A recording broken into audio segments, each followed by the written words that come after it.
Okay, joining me today to talk all things health and fitness is a very good man indeed, Dr. Chris Brown. How are you, mate? Good, Dukes. How are you? Good to see you, mate.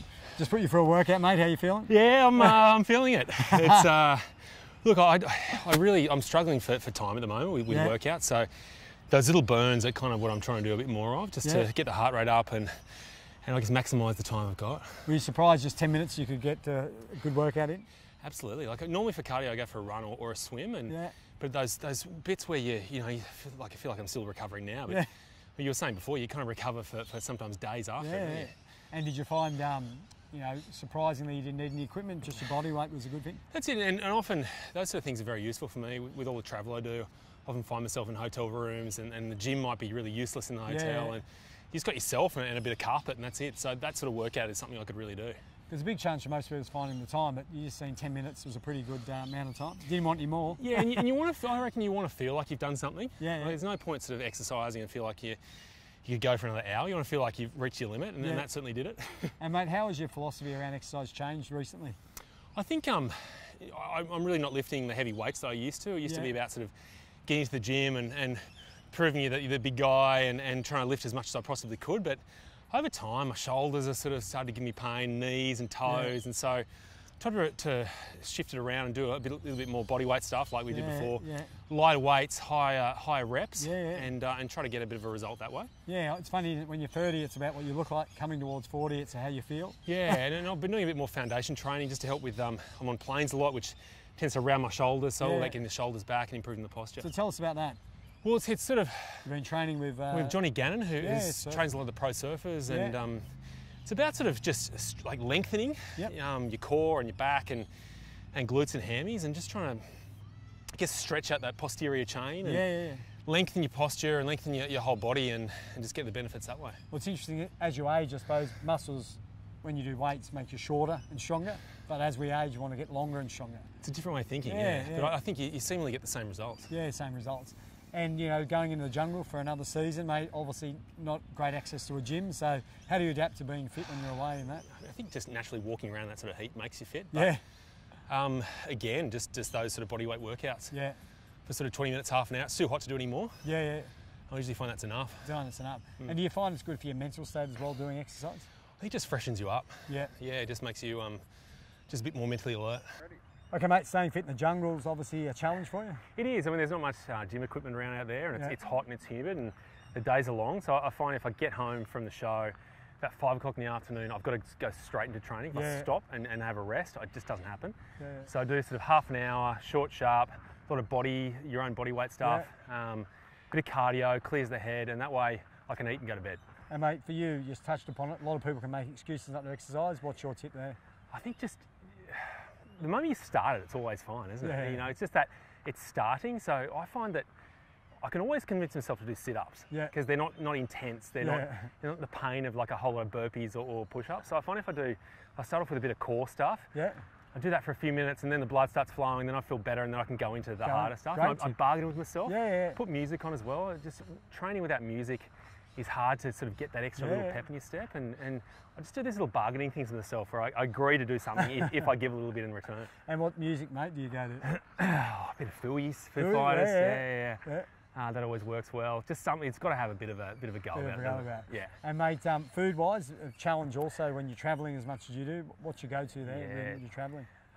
Stick clear of the local food a lot of the time. I'll go with dinners for the crew and have a bit of local cuisine, but during the day, just snacking is what gets you.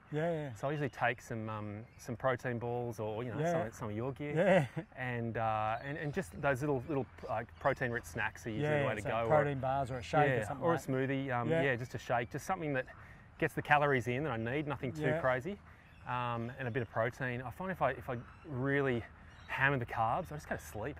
And a lot of the time I'm working with jet lag.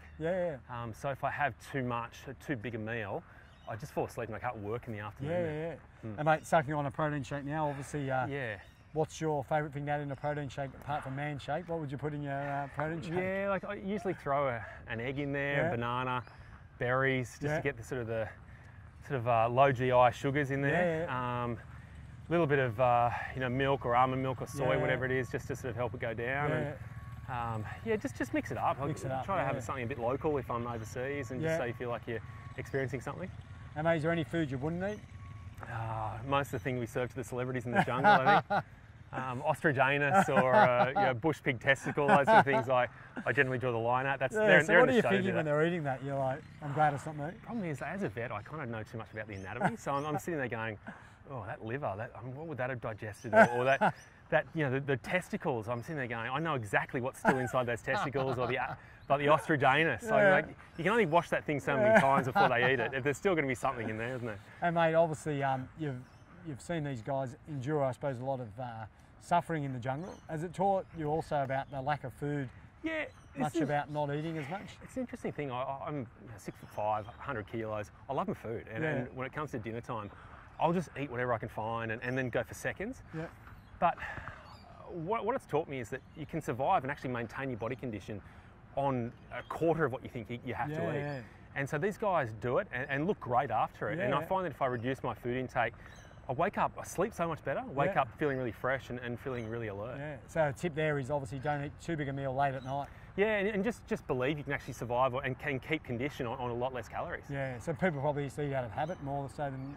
And out of enjoyment. So you want to sort of, again, bargain with yourself, eat enough so you're happy, but don't push it to the seconds and thirds. You just don't need that. Don't need it. Okay, joining me for today's Fast 5 fitness questions is Dr. Chris Brown. Mate, favourite healthy food? Would probably be Japanese count as healthy food. Yes, sashimi. Love a bit of sashimi. Salmon sashimi. And favourite treat meal if you're going to go out on a limb and eat something not good for you? Pizza. Pizza, what sort? Like a thin and crispy, sort of supreme. Yeah, just with everything on it. Everything on it. Loaded up. Drink of poison, mate. Favourite drink? Probably either a beer or a vodka. Beer or vodka. Yeah. And mate, music to get motivated to work out? A bit of Lumineers to start off with, and then crank up some Foo Fighters. Foo Fighters, well done. Yeah. And mate, finally, tip for anyone out there struggling to get motivated to get fit?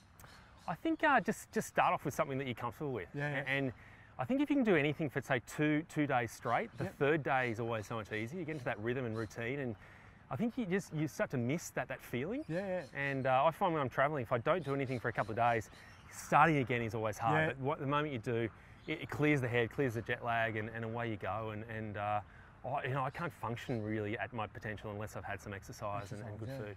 And mate, what's your motivation for staying fit yourself?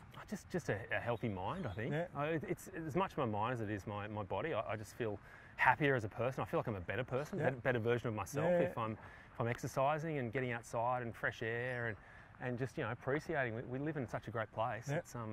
It's a hard thing to ignore when you're sitting inside. You've got to get out there and enjoy it. Well, there you go, some great tips there. So get out and move today to feel better.